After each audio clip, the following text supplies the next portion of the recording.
Welcome everyone to Rewind Recap Relive, where legends and rising stars meet. I'm your host Jonah, and what a great episode we have in store for you today with former WWE superstar Eugene and rising star, a really intense rising star at that, Mad Dog Connor. Can't wait for you guys to see this episode, but first let's go over the two winners for the signed Eugene giveaways, next week's giveaway and next week's show.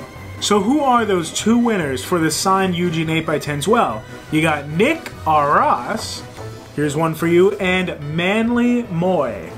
Here's one for you as well. Congratulations, you guys are the winners and we're going to be in touch. Now lean in real close for this one. Rewind Recap Relive, you might have noticed, has a different backdrop for Halloween, one of our favorite times of the year, and we've gone ahead and done a special horror-themed Halloween edition of the show for next week, bringing on the Carver with his interpreter Duke Cornell, just wait for that, and Sinn Bodhi, formerly known as Kazarni in WWE, so it's gonna be a great episode.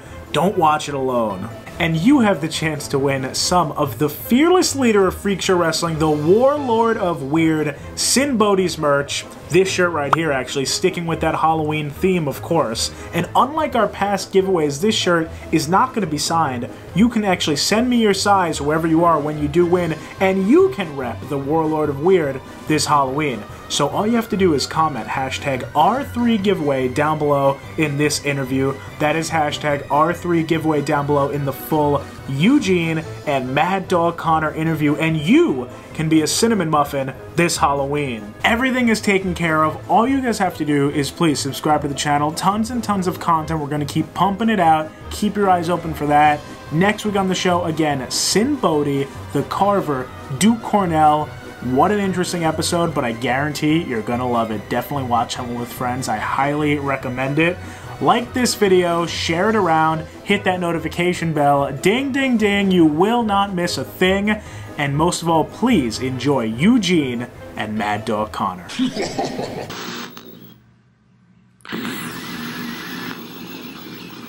So first, I'd like to introduce a man who's been in the business for 2 years, has racked up quite an impressive resume, competing for Elite British Wrestling, Middle Kingdom Wrestling, King of Professional Wrestling, just to name a few, and is currently coming to us from Foshan, China. Please welcome Mad Dog Connor. Hi, guys. Hi. Really nice to meet you. Thanks for setting this up. Yeah, of course. And our next guest has a ton of history in the wrestling business. Many of you will know him as former WWE superstar Eugene. History, of course, all over the independent circuit and his own promotion, Midwest All Pro Wrestling. Please welcome Nick Dinsmore. Hey, nice to meet you. You too, Mad Dog. So it's great to have you both on the show, and I like to always start it off with something basic and just understand how it is you got into the world of professional wrestling. So Eugene, can you go first, please, and tell us how the journey all began? I started training in 1996 with the Nightmare Danny Davis in Louisville, Kentucky for OVW. OVW, 2 years later, then partnered with WWE to train their developmental talent. That's when Brock Lesnar and John Cena and Victoria, Randy Orton, Batista, all of them came in, and I was about 3 years in the business then. But that's how I got signed to a WWE developmental deal, was through OVW. And from there, I did a few shots for WCW early in my career. I spent, I think, 13 of the past 20 years with WWE. Yeah. And did you grow up a fan? Was it always an interest of yours? Absolutely, yeah. Back then, in the pre-internet days, I used to have to go to the grocery store with my mom and look at all the magazines and pick out all the wrestling magazines. Then I could read about everything that was going on around the world. Yeah. Oh, that's so nice. And what age would you say you got into it when you actually started training? I was 10 years old in 85, so it was about 84, 85, like right after WrestleMania 1. You know, I remember Saturday Night's Main Event, you know, I started watching it every time it was on, about 84-ish. Yeah. And who would you say your favorites were back then? I like the British Bulldogs. I just like their intensity and the tag teams, and they were, you know, similar gear and stuff like that. I enjoyed tag team wrestling, but they was probably the first team that I really liked. Oh, that's great. And Mad Dog, you next, please. Where did that journey begin from something of an interest to what you actually wanted to pursue? For me, Jonah, I started watching wrestling back in late 90s. I'd say maybe 97, 98. But for me, I didn't really get into training until 2018. Where I lived in Ireland, in Derry, there wasn't really any training facilities available to us. So eventually when I got a bit older, did my studies, got a job, I got involved in some drama classes, and then one of the guys at the drama classes was involved in the wrestling training. So I asked, I would love to join, and I joined. I went to a class, and I never missed any class after that because, man, it was available, and I had nothing but time for it. Right. And before we move on, because I'm sure anybody watching might be wondering, you want to explain the injury? I know you said you wanted to mention it. Yeah, so, well, now it's Thursday morning in China. On Monday, I had a small bike accident. I dislocated my left shoulder. The good news is that everything was clean. So I can't have any heavy exercise for another 3 weeks. So fortunately, that resonates around the time of when MKW is starting back up. So I should be well and ready by then. So how long is it till you can train again? So unofficially 2 weeks, officially 3 weeks. And on the 3 week button is one of the first shows of MKW. So yeah, that's just in time. Okay, well, that's good. And Nick, did you ever suffer any serious injuries? I think you had one, right, that put you on the shelf for a while? I had a knee surgery about 2002 when I was with OVW. Then when Eugene was on TV, I tore my patella tendon at the New Year's Revolution pay-per-view in Puerto Rico, and I had a big rehab from that. But since then, I've had one shoulder repaired. The other one needs to be repaired. I had an epidural injection in my back 2 days ago. So, I'm lovely, ready to go. Yeah. Obviously, Mad Dog's injury not sustained from wrestling, but do you have any advice on when you are, when you're kind of laid up, how to stay with that and not get some ring rust? Well, it's a balancing act between letting the injury heal and then starting training as quick as you can. And everybody wants to get into it always too soon. So you got to make sure that it heals properly, 100% all the way, and then you can train from there because you don't want it to be something where it's a nagging injury or eventually worsens. And so you mentioned it before you got to WWE, OVW, and you won a fair amount of titles there. And I think only 10, but who's counting? Yeah. So can you talk about that a little bit? Your first experience of walking through those doors? When I first started, it was the Nightmare Danny Davis School of Wrestling. Like I said, in 1996, it was in Jeffersonville, Indiana, in a really a building that was very old. Half of it had burned down, and it was a big. Like a quadrangle is what they call it, but one side was demolished and it was an older building, and it was just the most awesome thing to see. Once I saw the ring and the lights, I was like, oh, I'm in.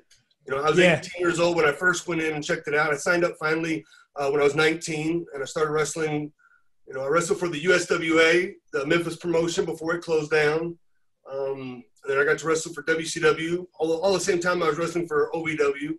I wrestled for OVW from 96 to I started on TV as Eugene in 2004, but then I also went back after my run as Eugene, and I was on air, creative, training. Yeah. And who were some of the first guys that you ran into when you got to OVW in the first years? Well, the big influence on us was the Hustler Rip Rogers. And Rip at the time was about 42. This was in 1996. He was pretty fresh off of WCW. If you watch some of the videos from that time period, you'll see Rip on there a lot. And he was bodybuilding, he was in good shape, and he just beat the bejesus out of us. In a working fashion, he was teaching us. And some of the guys weren't. Some of the guys were athletes, some of the guys weren't athletes. Some of the guys could do something performance-wise, and some of the guys couldn't. And he kind of weeded those guys out. But it was a learning experience for me. And at the same time, when I signed up, Rob Conway, who ended up wrestling for WWE, he signed up at the same time. A little bit after that, Danny and Doug Basham were training. So those were the first homegrown guys that I encountered until 98 when the developmental guys started coming in. Okay, and what was the atmosphere like then? Did it get more competitive, or was it already very competitive? No.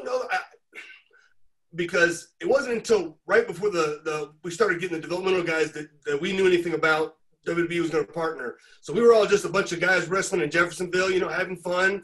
Most of the guys went to high schools around there. We knew each other, and we aspired to be in WWE. And I think we might have had a couple of spot as extras, but it wasn't like all of a sudden now the company's going to partner with the company that you're already with.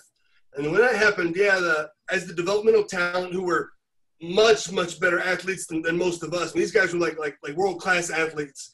And once they started coming in, it became a bit more competitive. And some of the performers that couldn't perform as well ended up weeding their way out. Right. No, understandably so.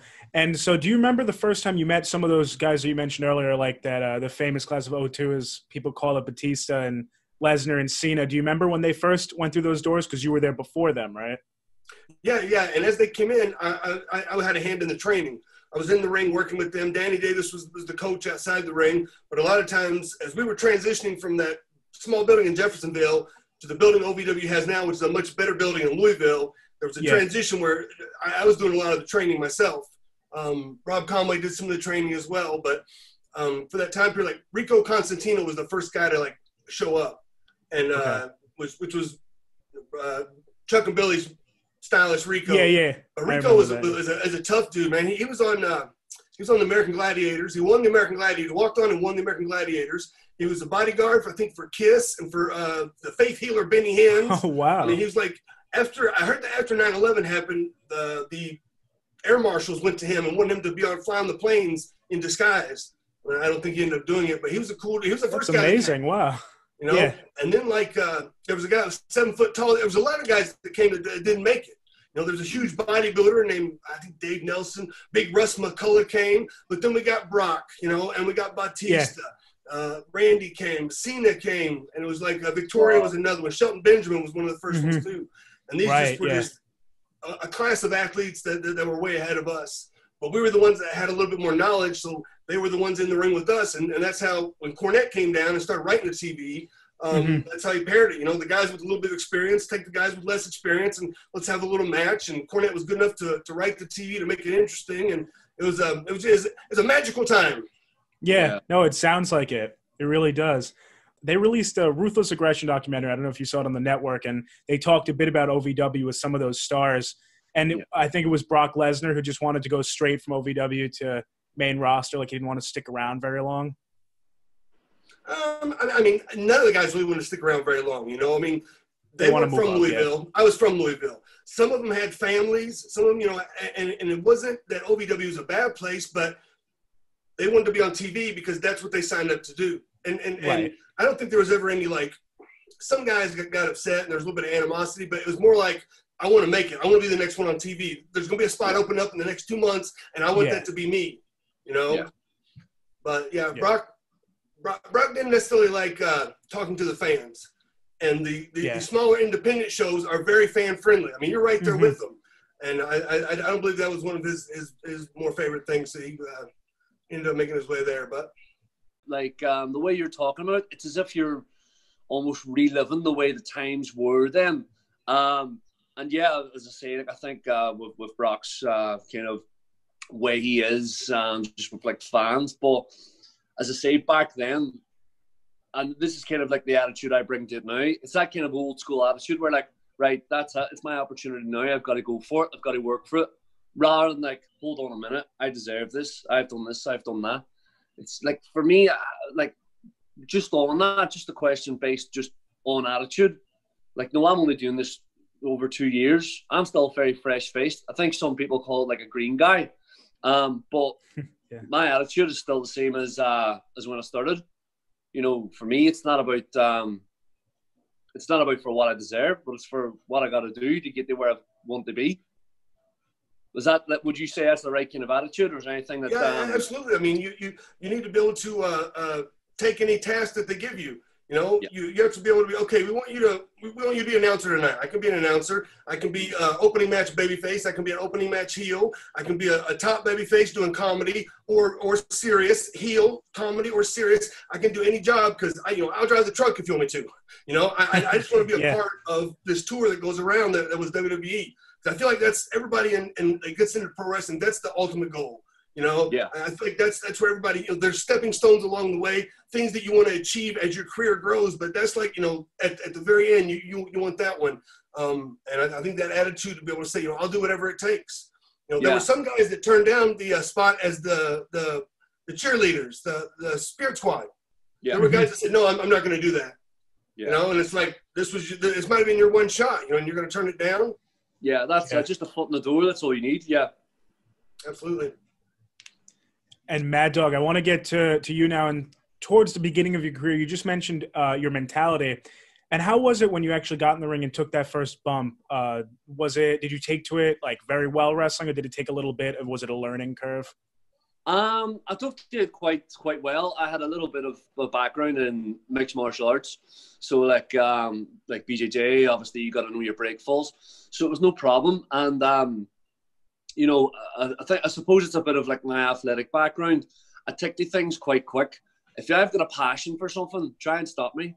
No, like I'm just gonna be. I'm all ears, no mouth. Like, tell me what I need to do. Tell me how to get better, and I just keep going from there.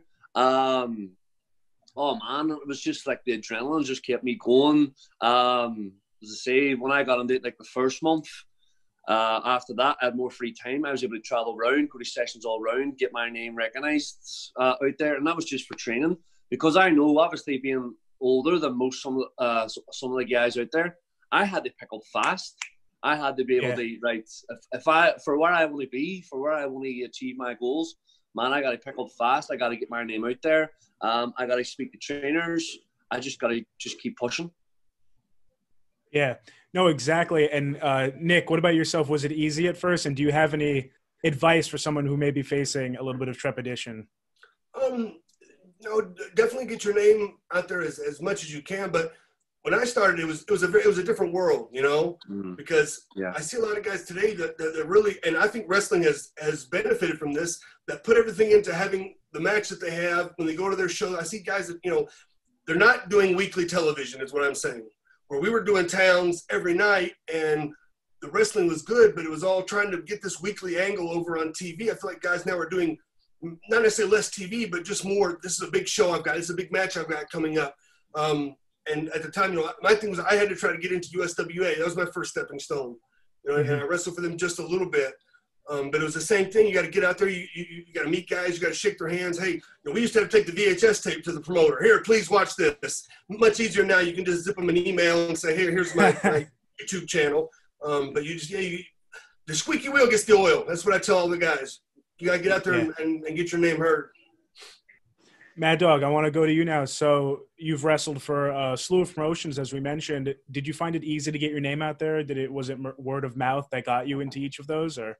Yeah, so coming back to what Nick's saying there, just kind of getting yourself out there. You know, we've got social media nowadays, and that's free, of course.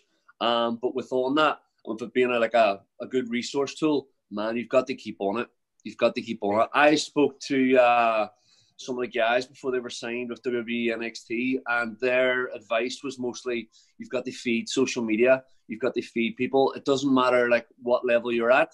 Just keep feeding. And if people can see that you're active, then great. Yeah, keep going for it. That was that sense. You know, sometimes you can be in character when you're feeding stuff. You can be just like talking about your training, just anything you're doing at the time. And on that, it was just kind of, you know, with my old school kind of like martial arts, you know, it was just one of them. You're just taught to be humble and just be respectful. So yeah, as soon as I walked in the door at any place I was training, I was shaking hands, I was saying hello, and you know, because that's no point in being the initial, oh, do you say hello? This is what I want to do. I come here to train, and that's it. You know, and if these are the guys I'm going to be training with, then I'm very lucky to be training with people who want to learn the way that the game is. So in that sense, yeah, I'm just forward, I'm positive, and I just try to be disciplined and just try to be the best student in the room. Yeah, I think that's a good way to go at it, straightforward like that. And Eugene, speaking of training, which did you prefer? Because you've been a trainer a few times and then, of course, active roster member. Did you prefer giving back to those rising stars or more on the roster, a bit of both? I don't know. It was just something that I was able to do. Maybe when I first started, I could generally easily convey the information of how guys can do basic wrestlings and basic, putting matches together enough for them to get their feet wet and get a little sense of who they are, and then they can go from there. Because that's kind of the roughest spot is, what do I do? And when you can get comfortable enough to not care what you have to do, just be you, then the creative juices can come out. I don't know. Yeah. I enjoy training. I enjoy performing as well. I mean, I just enjoy the business. Yeah, it's almost like a feed, isn't it, Nick? It's because for me, it's like obviously I was only training for 4 months, and then I came to China, and then I kind of got used to the language, and I started using more of the language like during the shows, because it was a good way to kind of interact with the crowd.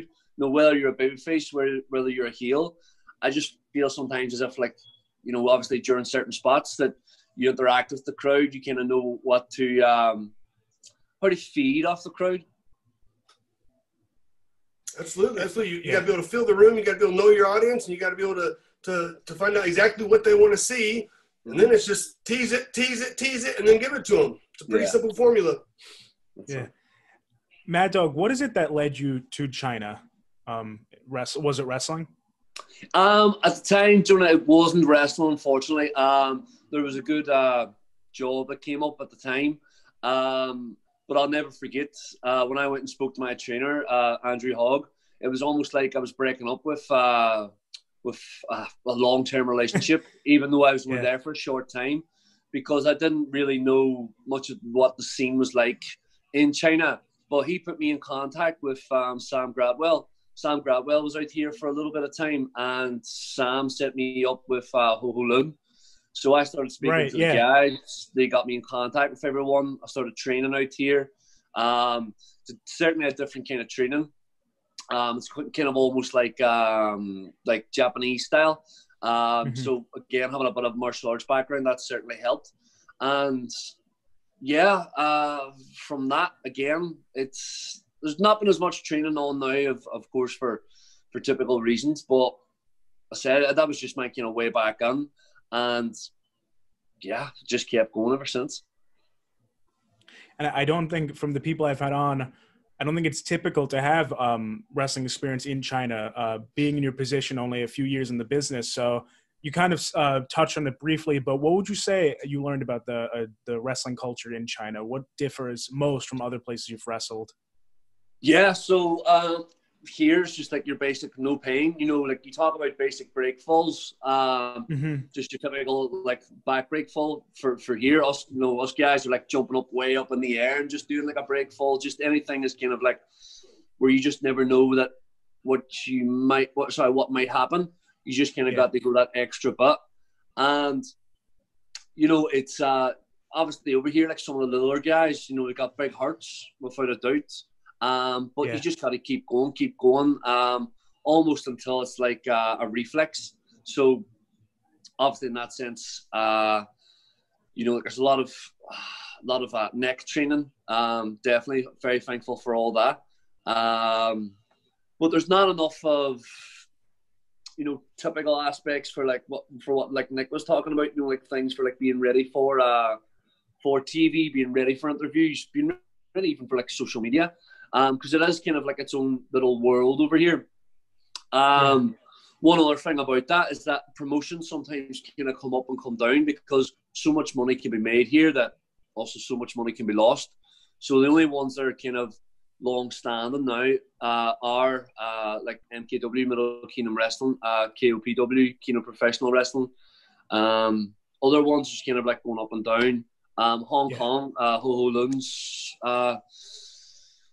federation is kind of up in the air with what's going on in Hong Kong. So we're just trying our best to just kind of keep things going. Interesting. And Nick, have you ever wrestled in China yourself? No. It's like he was saying, it's a pretty new market for professional wrestling. I've heard some guys have gone there and that they really enjoy it. I've wrestled with a lot of places, but China wasn't one of them. Do you have a favorite place to wrestle? Like the atmosphere is just something that you click well with? There's been a lot of shows like that. I've been over to the UK and some of the best crowds in Australia and Puerto Rico. When we were in India, it was insane. These fans have never seen live pro wrestling. Steiner bust through the barricade, and the fans thought it was like one of those bulls you see. People were just scattering. It was insane. Oh, that's awesome. Having been with WWE for so long, we hear about those travel stories. Either you're fond of them or not so fond. Maybe nightmare travel stories. Do you have any to share with us? Not really, because like if I was to now jump on that type of touring schedule, I'd be, for the first couple of weeks, I'd be miserable. But when you get in condition to wrestle, get in condition to do sports, get into condition to traveling every day, you just start going with the flow, and it's just another day, and you just get in the cycle, and you're just going. But you're kind of like on a train that's just going so far, where everybody else that's might be family or friends are just kind of, you lose touch because you're on this train going, and once you step off, it's like, wow, it's like that. I just spent 4.5 years on the road. It's crazy. Yeah. That commitment level, definitely. Mad Dog, do you resonate with that at all? I know it's only 2 years, but absolutely. Like this year, I was hoping to have like a big push. Some of the promoters I spoke to, I was hoping to go to Japan. I was hoping to go to USA. Fortunately, working in China, I know money's great here, so you can kind of plan along, and you can reach out. So, like what you're saying there, Nick, about getting on that train, and it's almost like a one-way train sometimes. I had a little blip there in March last year. Kind of lost my momentum at the time, so I made sure I had to pick that back up. So again, using the resource of like social media, feeding people and, interviews and, just picking it all up. So that was the hard thing. But let me tell you something, I wouldn't change it. And man, I'm happy to be on this train. I needed to be more of a bullet train and just keep things going. Yeah, that's the thing I tell guys all the time is you got to make connections. Much easier now with social media. You can just send somebody your contact or get theirs or find them. But, make sure you make somebody that that in 3 months you can say, hey, I just shooting you an email. I just want to see what's going on, And the guys that I'll tell the guys to go to the recruit page for WWE. And that's where you got to go to get your name out there. And they should do that every 3 months. Send another profile to the recruit page. Update your stuff. Look better. Give them a different look. Don't keep sending them the same thing. Give them something different. And just keep hammering that recruit page, because the squeaky wheel gets the oil. Oh, wow. Every 3 months. Yeah, because I kind of seen it and I thought, right, I've got me 2 years experience now, because they asked for like basically 2 years experience. So, yeah, thanks for that tip. Thank you. Yeah, and I tell guys, if you think to yourself, I'm going to lose 10 pounds and then enroll, don't do that. Enroll now. Get your profile out there now, so that when you do lose 10 pounds or gain 10 pounds, you've made progress. Yeah. You want to come to and say, hey, I want to be where your guys are. Well, look at our guys. You got to look like this. You got to perform like this. Yeah. And it's something you have to strive towards, and you need to show them that progress. Like, you're 100% right. It's like with this pandemic that's going on in the world, like a lot of people kind of made excuses, but for me, I just see it as like just something I've just got to adapt to and overcome. I've gotten the best shape of my life, fair enough, bar this, but 3 weeks time, what's that? That's nothing. Like, I got out yesterday, I went straight to the gym, done my lower body. So 100%, like with what you're saying, it's not about like, what you have to do. It's not about like where you want to be, because we all know where we want to be, but it's what you're doing now towards that. So I completely understand what you're saying. And at the same time, it might need to be more than one, maybe 2, maybe 10 emails to be sent out there, even to the same guys, like for promoters, anything like that. And let me tell you something, being Mad Dog, I'm a bit of an ankle biter. So, I'll just keep going. Yeah. I've used guys like that, like guys that will keep emailing me, hey, you got anything? No, not yet, but I'll keep you in mind. Not yet. And finally, I'm like, forget it. Just come on. Let's do a show, And a lot of guys, it's that persistence. That's it. And it's the passion as well. Like everybody wants to be somewhere, but you can't measure the passion. You just got to keep going, keep fighting for it. Absolutely. It's really, really great advice. And Nick, I want to shift now to character development. Of course, Eugene, I'm sure you get asked a lot how that was developed. And can you help us really visualize how Eugene came to being on WWE TV? So Rip Rogers was the one that gave me the idea for the character. Rip's son has autism, and Rip came to me and said, what about a character that, he might not be very social, he might not be able to tie his shoes or put a square peg in a square hole, but the minute he does wrestling, he does everything like Rain Man, you know what I mean? Like perfect. Yeah. I brought that idea when we were in OVW. They would send the agents down, Arn and Fit and Dean, they would come down and I pitched that idea to them. And they're like, no, WWE, we don't do that kind of stuff anymore. We've kind of grown beyond that. Okay. A couple of months later, the writers came down and I pitched the idea to the writers. No, Vince wouldn't like that. So I saw a lot of other guys threaten to quit, and then they got called up. There were so many guys like, I'm just going to quit, and all of a sudden they're on TV. So I told Doug Basham, I said, I think I might quit and try to go to Japan, which I had no connections in Japan, and I had no, I was not going to, there's no way I was going to quit. I was a top heel, top babyface in my hometown. You know, we're working 4 days a week. It was a great gig. But Doug Basham told Dean told Johnny Ace. Next thing I know, I'm in a meeting with Vince McMahon. And Vince goes, I want to get back to character-based wrestling. This was February of 2004. And I said, well, what about this character? And I just like I told you guys, spilled it all out there. And he goes, great, we'll start on Monday. Oh, who is this guy? So it was a lot of just impromptu stuff that I would watch kids react to wrestling. I would remember when I was a kid, when I got really excited when something would happen, what emotion is that? And just try to turn it up, you know? Yeah. Yeah, I love hearing about that from inception, you know, from those who portrayed such notable characters like yourself. So you watch kids react. Was there anything else along the way? How'd you evolve Eugene? Like once Eugene got over, then everybody they wanted to put their 2 cents. Maybe you should do this. Maybe you should do this. And it came a lot like the inception of the character was like I would have all this knowledge, like trivia questions, you know. Throw off dates and stuff. And I never really got to develop that so well. And the fact that Eugene initially had incredible strength, and that kind of got lost. But I don't think anybody really cared. You know, it was just that was the character, and it was just I don't know. It was a short period of time. And I don't know if you saw was it Jim Carrey talked about playing Andy Kaufman, and he talked about he put himself in a zone and in a character, and once he wrapped the movie, he couldn't go back. And it's very much like that. It was like a magical time. There's a place that I went that Eugene came out, and it was just like an art that I put out there. And oh, that's so cool. It was a really unique idea. I loved it. Were you ever skeptical about portraying Eugene? Obviously, it's something maybe some might view as controversial. No, like when we first started on TV, I never received any flack, but I think there were like some radio stations that were like, oh, what's WWE doing now? But the minute Eugene won a match, then everybody's like, okay, now I get it. Now it's an underdog story of somebody achieving their dreams. Yeah. You know, because all I was ever said was Eugene was a special boy. And people drew their own conclusions. Yeah, no, exactly.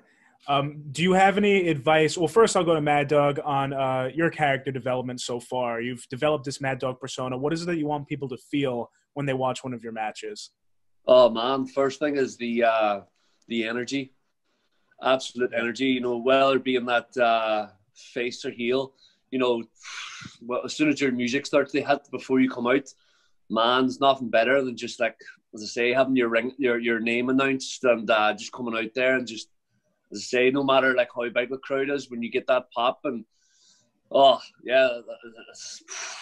no matter what, you know, it's again, it's just kind of having that energy, having that feel, and yeah, like just saying earlier, you know, you feed off that crowd, right? Okay, what are we going to be like tonight? Because you can never judge it, you can never prepare for it. You just kind of feed off it and like, right, okay, you know, can we get them to interact? Are they already interacting? What are they liking? What are they not like? Right, I'm about to do my piece now, my spots, and obviously depending on the pop you get from there. Like it's funny because obviously being in China, you know, you can get the typical Chinese supporters where like, right, okay, you're gonna have to engage in Chinese and say something in Chinese, or you could get some of the foreigners that all you just need to do is just show like a facial reaction and they're already intense, they're already engaged. So yeah, man. So it's that intensity and that action that you like to portray. And Eugene, Nick, I'm going to flip-flop. It's just there. But do you have any advice for someone trying to develop a character like Mad Dog's, for instance? You have to know who that character is 100%. You have to know that, you know, how's this character going to react when someone comes at him aggressive, when someone comes at him with comedy, when an opposite sex comes by. You have to know how this character is going to react to every situation. And it's best if it's something inside of you that you can connect to this character so you can kind of meld it and make it your own. And then it's just committing 100%, you know, just embracing the character. Yeah, absolutely. It's like some of the guys I spoke to from training, especially Fighting Spirit with Zach Gibson, James Drake, man, it's all about like facial reactions and expressions, you know, just kind of like getting that point across with what you're saying there, you know, like with the opposite sex kind of walking past compared to like with comedy. Yeah, 100%. Thank you, Nick. Yeah, it definitely sounds really multi-layered. And Mad Dog, you strike me, obviously, before you even mention it, you strike me as that intense performer, like your body is your temple type. And I could be wrong, but I think I'm right. So can you tell me what the average preparation is for a Mad Dog match before you go out there? What thoughts going through your head, training?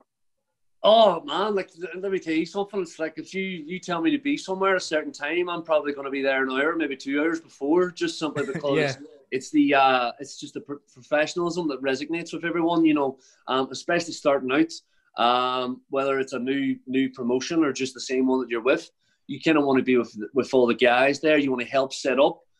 Some people are going to have some questions. You know, it's funny, like I'll never forget, like my first kind of like idea. One of the guys there was having some confidence problems, and I went over some stuff with him, and the coach was happy to kind of see his progress, and he thought, right, okay, we'll give you a spot in a battle royal, and he was made up. He was over the world, and it was nice to kind of like see a compliment come out on Facebook with it. It was like one of the coaches said, "Whoever did that tonight, no, really, thanks for that." And for me, I'm not going to like talk about, oh, well, that was me. That was my action. I need to get a spot or anything like that. Respect and, you know, stuff like that. It's not handed out. It's recognized. So at the same time, it's like, you know, I have no problem working my way up. I'm going to be around here for some time. So again, preparation for me, Jonah, is just having that right attitude, turning up on time, playing around with some things, right? Okay, with your gear, meeting the guy you're going to be chatting with, talking about what's going to happen. Oh man, yeah, as I say, like it's so simple. Like when you get the flow of it, when you know what's going to happen, then when you're talking about a match, you don't even need to go into like certain details, right? This part, right, boom, this part, that. And then the little parts that you're unsure of or you're not too sure, like when you've done your moves or with whatever you've done, that's the part where you feed off the crowd. Right. That's the part where you have that intensity. And man, that's all part of the fun as well. Because again, you're not going to know what's going on with the crowd or how they're going to take to you. So that way then, right, this is my time to engage with the crowd. Yeah. So it's more of like an on the fly. You just get that instinct, right, after a while. Oh, man, best performers in the world went to the ring with nothing planned. Yeah. You know, the best performers in the world will go out there with zero planned. Hey, who's over? You? Okay, what time? 12 minutes? All right, let's go. And can go out there and can work off one another and work off the crowd. And that's just like you're talking. That's when it's the most magical because you have to be in that moment. You can't be thinking, okay, I'm going to do a tackle, I'm going to drop down and this because you're not there. You know, you can be right there where it is and find out what these people want to see. They want to see me give you this. We're going to work. We're going to, and finally, and there's our reaction. Easy. Oh, Nick, I can tell just like the way you're talking about. You still got it, man. You still got that hunger, that same passion, and I can feel it from you, big lad. Yeah, absolutely. I second that. Yeah. Well, yeah, I mean, I'm still in the ring every week. I'm not wrestling as much, but I'm now coaching and, you know, I'm running the territory, promoting the towns, doing the graphics, doing the videos, doing, you know, everything that we edit for social media, doing all the editing and social media for Eugene and Midwest All Pro. So I'm living it 24/7. Oh, brilliant. That's right. Yeah. Really cool. And speaking of some of those greats, you've been involved, Nick, with so many of them. William Regal, obviously being a very close one, Triple H, The Rock, Hulk Hogan. You shared the ring with a lot of them, and even Vince McMahon. And I wanted to know about your relationship with some of those guys. And if there was ever any pressure, because, you know, from OVW to then throughout a span of, I think you said 13 years, but that was maybe your first about 10 years, would you say, all those guys? Mm-hmm. So was there ever any pressure? Let's hear about first with William Regal when you met him. How was your experience with that? Well, I met him years before when we were coming up as extras, you know, and I'd known him. And Rip was very good friends with Regal. Rip was the one that got Regal to the United States. So they knew each other very well, and I knew Rip very well. So it was we just kind of took to one another right away. Yeah. So it was a partnership, and then he asked me to ride with him. And then at the time, Tajiri was on the tour, so we asked Tajiri to ride with us. So it's the three of us, which is like Barnum and Bailey's going around town to town. It was very easy to work with him because Regal was just so good. I mean, he was just, you know. And especially what he's doing right now, giving back with NXT and everything. It's inspiring. And you won the tag team titles with Regal, right? Mm-hmm. So how did you feel when they told you were winning the championship? Was that a big moment for you feeling through your head? I don't really remember when they told me. I don't remember, but I remember that day because it was in Indianapolis, which my mom was there, my sister was there, and it was like, and then I poured the chocolate milk over Regal, and Christy hit me up. Yeah. Hey. It was that night was just, it was a cool night. It was really cool to be able to wrestle in front of my mom and my sister and win the tag titles. That's so cool. That really nice feeling. And Mad Dog, you've won the AIWF European Championship, right? Yeah. So can you tell us a bit about how you felt when you won that title? Oh man, yeah, I'll not forget it. It was kind of like, again, still less than 2 years when I won that. Start of February. It was part of a UK tour of what I did because things were going well in China. I just kept promoting myself and just kept reaching out there. And some of the guys I knew from China got me a gig at a spot in the UK. And oh man, I had like three big matches planned. And yeah, I was told 2 days before that I'd be winning the European Championship. Now, for that, I was just like, wow. I always try to have some goals before the start of the new year. And I couldn't believe that how in the first 3 months, I already achieved half those goals. So for that to be told like you're winning any championship, let alone, I just felt as if like, right, you know what, all this hard work, everything that I'm doing, oh man, it's paying off. And yeah, the feed, the buzz, and there's nothing better where like, right, okay, when you're having your match. And fair enough, on that night, we tried to have it as organized as possible. But yeah, again, it's got to come to the fly. And to get that, oh man, just to kind of know, right, I've had to finish that 1, 2, 3, and it's just like, it's just that buzz, and you're just like, right, oh man, you've just got to play to it. And oh yeah, I'll never forget it. So the first belt being won, definitely, and from what was supposed to be happening wasn't supposed to be my last anyway. So just kind of keep going from there, Jonah. And oh man, the feed, yeah, I've just got to keep going. And so just on that, there's nothing more like respectful for like someone recognizing, right, okay, we're going to put a belt on you simply because, right, your efforts and stuff like that. I never take anything for granted. It's just about like, right, okay, I've done this now. It's time to keep working harder. Yeah, of course. No, eyes always set to the future. That's great. And Nick, another guy who you had a very entertaining run with was Triple H. Now, of course, Triple H has transformed since then into something like a father of NXT, they call him, and really helping the younger generation. Can you talk a little bit about your experiences with Triple H back then? I mean, it was easy because, the best storylines were going to be written for him, and he wanted to be able to work with me. So I was put in a great spot because everything was just so easy and everything meant something, and we got a lot of TV time. So wherever we went, the crowd was right there. The toughest part about a wrestling match is getting the people to know who to like, who to hate, and why should I care for either one of them. That was ingrained. When you're in a hot angle, the top angle in Monday Night Raw, I mean, I was written into a great spot. It was. You were, yeah. And you said he wanted to work with you? Yeah. Eugene started to get over, so, I did the bit with Coachman first, right? And then I did the bit with Bischoff, I think. And then, boom, and then Triple H got Eugene some easy wins over some people that he can get wins over that doesn't hurt anybody. And then Triple H came right in to get some good heat. Yeah, from seeing the way that it was on Ruthless Aggression and how he kind of put like an arm around Randy and how to keep him away from like certain distractions, it just seemed as if like if he took care of you, he took care of you. Right. Yeah, he was easy to work with, and he's so good, They say he's the ring general, but he is. It was phenomenal. He's really the easiest guy to work with because, like I said, everything means something. Yeah, absolutely. And lastly, a guy who's probably requested to be heard about the most, Vince McMahon. You were involved. You even beat him and Shane, I believe, right, in a match. Yeah, it was a handicap match. That was in Sioux City, Iowa. They poured the green paint on my head and flushed my head in the toilet, and that was at the beginning of Raw. And at the end of Raw, I had a handicap match against them. So that green paint sat in my hair for the whole 2 hours and stained my hair. And it was like I had clumps of it for weeks, washing out clumps of like paint that had dried, started drying my hair. Yeah, Oh, and then that's I crazy. ended up pinning Vince. So yeah, and I'd love to know how that felt because I mean that's your boss. I've interviewed a few guys who've been in a spot where they've had to have like a physical altercation with Vince. But how did that feel for you? Were you nervous? The wrestling, in-ring wrestling was easy. I mean, and he's totally cool. But the thing is they were supposed to beat Eugene, and Okay. then DX was supposed to come out on the deal, and I think they were going to drop the net on them. I think that's where it missed. Maybe I can't remember. I could be conflating two different shows, but I remember DX walked out and they turned, and then they were going to beat Eugene and something. Then DX get over at the end.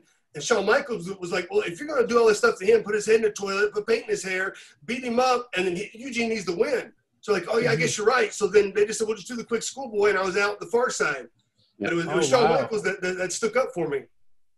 Oh, that's great. And that's a win that really, that cements you. If beating Vince and Shane at once doesn't, in a handicap match at that, I don't know what does. But, all right, well, that's great. And Vince is a cool guy to work with, like, in the ring and everything.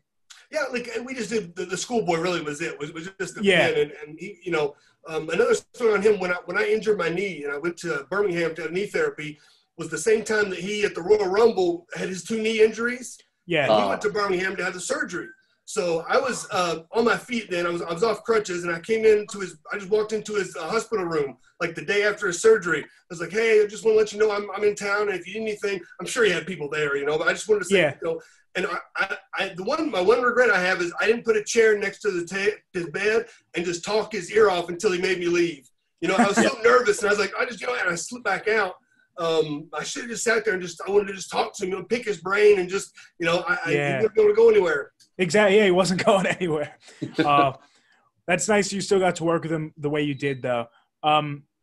Mad Dog, who are some memorable opponents you've locked up with that those matches really do make you feel that they furthered your career? Again, Jonah, I was very lucky. I was very quick with it. I'll definitely say German Powerhouse Krieg. He was the guy kind of see me come through the doors, and like again, I didn't know who these guys were, and just kind of went up, shook his hand. We got on right away. He was the heavyweight champion at the time, and man, yeah, as I say, like just his knowledge, his experience was bang on. Some other guys, Ollie Brown, Rampage Brown. I went to one of his training sessions, weekend training seminar, and I was just doing exactly what Nick said. Man, I was talking his ear off every day from that. Just very knowledgeable. Like obviously he had the experience in the NXT, and obviously coming back to the UK. Again, just kind of like feeding off him with it. Zach Gibson, James Drake, here's guys like up and coming. They were already signed with NXT UK, but they were just happy to give something back. And they have that passion. Man, to say so. No better time to be picking their ears. So like with Zach, he just had that same passion, just a typical Scouser, just that whatever he's involved in, just that passion for whatever he's doing. So again, it's like when you're listening to people, you kind of feel that energy from them. And let me tell you something, it's like if you were to if I didn't know anything about the alphabet and I learned the alphabet from them, I was able to just tell it to you right away. Yeah, that's a great analogy. Yeah, I know what you mean. And throw it over to Nick. You're part of very transformative years in the WWE, being with that Ruthless Aggression era, and I'd love to know how the culture or feeling was backstage during that time, something that maybe the fans didn't see. Was that a competitive atmosphere, or was that more just for show to kind of like go with the era? What do you think? Not so much from my perspective. I mean, maybe on the top guys level, it might have been a little bit more competitive, but for us, we were all, just happy to be on the tour. We were all on TV. It was all just, most of the guys I traveled with, we were in some kind of storyline, so it was good. And even if you weren't, you'd soon be back in one. It was just a, good tour. It was a good time. And so you enjoyed the Ruthless Aggression that they dubbed it, that time that you were wrestling, you enjoyed that? Well, about that time I was still in OVW. Once Eugene started on TV, it was kind of past Ruthless Aggression. I would watch it on TV, but that isn't what we really did in OVW. We did a very southern, we didn't waste any weapons or weapons matches or kooky rules. It was very, old school style where the matches and the guys meant something. The titles meant something. An angle meant something. And it wasn't just so much, I'm just going to hit the guy with a chair or come off a ladder because all of a sudden we're in a cage tonight. It's like, yeah, we built to stuff like that. Okay. Interesting. And Mad Dog, so you've now wrestled both as a face and a heel, but I've heard you say that the reaction is that the crowd wants you as a face. Yeah. Why do you think that is? And which do you prefer? To me, it's like what Nick was saying earlier. Man, put me into whatever, and I'll do the best I can. So right now, I think it's like that kind of energy, that kind of feel. It does feel good to be a face and kind of bring that energy and have that kind of comeback when it happens.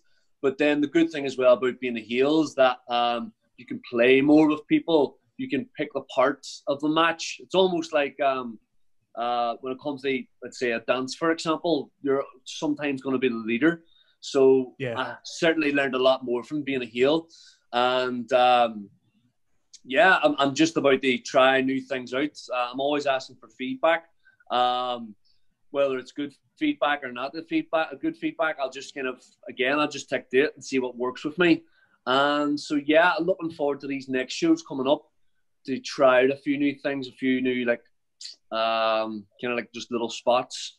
So for that, it will be nice to kind of go back to being a face if that comes up. But again, depending on what the promoter wants me to do. Well, for now, you want me to be a heel? I'm going to try and be the best heel I can. It's like one of my friends at the moment, Big Sam Burgess. He's probably one of the nicest guys you ever met, but he's such a good heel. He's so good to hate. And Eugene, you for a while, you were obviously a face as Eugene, but then you had a heel turn for a short while, and I think it got scrapped quickly or ended. What are your thoughts on that? There was a lot of things. Like I wasn't really fond of a Eugene heel turn, but when we did it, I love Hacksaw, but I didn't really turn on a top guy that the people were really going to care about. Hacksaw and I were undercard guys that weren't even really in a storyline other than we were in matches together. And I turned on him. I wasn't really given a big angle, you know what I mean? Like well, there wasn't a lot of dimension, maybe, yeah. If I had turned on Shawn Michaels and beat him up, it would have been something. Yeah. People would have got with it. But I don't know. Yeah, it was squashed. Actually, I had a match against Val Venus that was on Heat or Jacked or Mel or one of those the B shows, and the crowd really started to get with it. But I didn't feel like Eugene was the heel character. Maybe that's my me as a performer not being as good as with the character, or maybe it was just me wanting to hold on to the character because I knew it worked, and I got a lot of merchandise out of it. Yeah. Okay. So sorry, just on that, Nick. Like I totally understand where you're coming from. Here's someone who's got the kind of ultimate underdog story, man. You like, as I say, kind of going from there, and you can kind of tell. Like, I suppose at the time, being a nice guy, it just kind of didn't resonate well. But yeah, like looking back at it now and just like how I felt even watching it, yeah, it wasn't the same. So sticking with what you did and what you were able to do, man, why break something if it's not broken? Yeah. And I'd love to get both of your thoughts now on the current state of the business, whether it be WWE or AEW or any other promotion.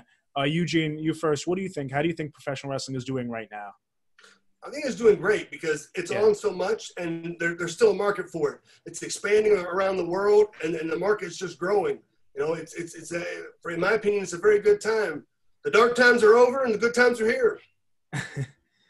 Yeah, and Mad Dog, if you could go straight into any promotion right now, if you had that experience and that just that one-way path, what do you think you would choose? NXT.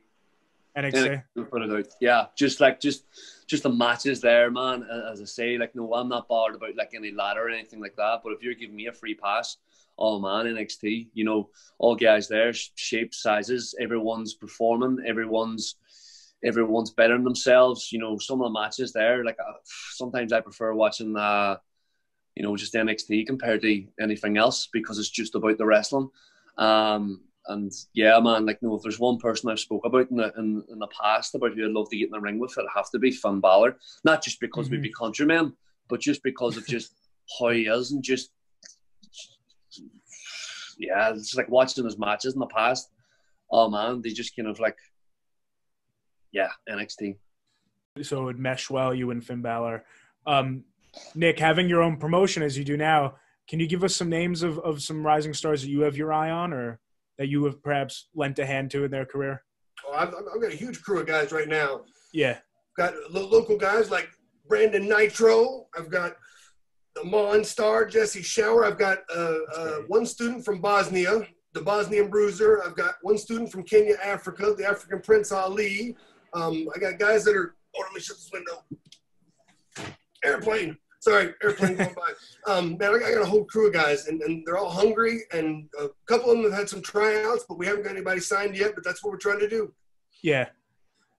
That's great. And anybody who you see, do you still watch wrestling when you can? WWE or AEW? I watch a little bit of it, but if you're on social media, you can't not follow it. You know what I mean? Like, exactly. I follow the stuff and kind of see the headlines and see what went on, and I hear the guys talk about it. I'll watch a little bit of Raw maybe, and then sometimes on Wednesday night I'll flip, but I don't follow it. Yeah. Follow it, tight. Right. Is there anybody who you think you could, put your experience to and say, oh, that guy, he's doing good right now, or that girl's doing good right now, or not really? Well, when I was a coach at NXT, I helped train Braun Strowman, and I helped train Chad Gable. And Chad Gable is phenomenal. And I know he was starting to get a little push there for a while. I haven't seen him on. I don't know if he is or not. Like I said, I haven't watched the full Raw. But those two are like phenomenal performers. Yeah, no, they certainly are. And Mad Dog, what do you see for your future professional wrestling? For me, Jonah, is, well, do you know what I mean? There's a lot of fight in this, dog, and I'm just going to have to keep on going. With my goals, what I want to do this year, well, that doesn't stop anything. That just means it's going to happen next year.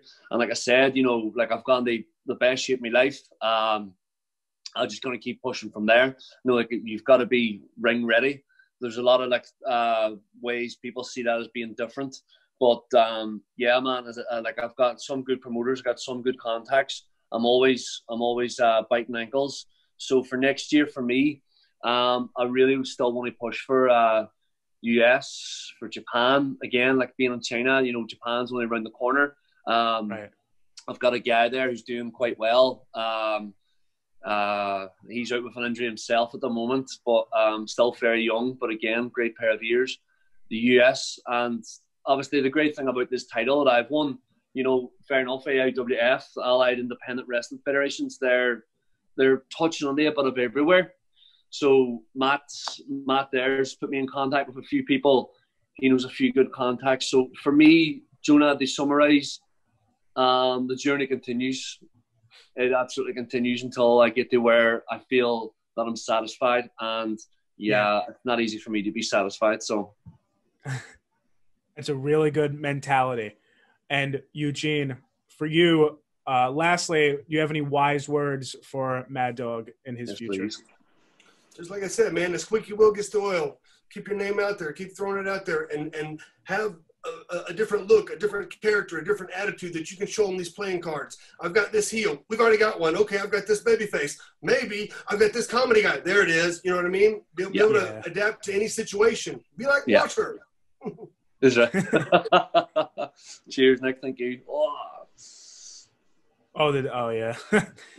Well, thank you both so much for coming on. This was amazing. You guys definitely got the concept. Thank you both so much. Yeah, Joe, thank you. Woo, Messy Daddy, Boogie Woogie Man feel good. I tell my people, my brothers and sisters, don't you dare miss online. Rewind, recap, relive. Oh yeah.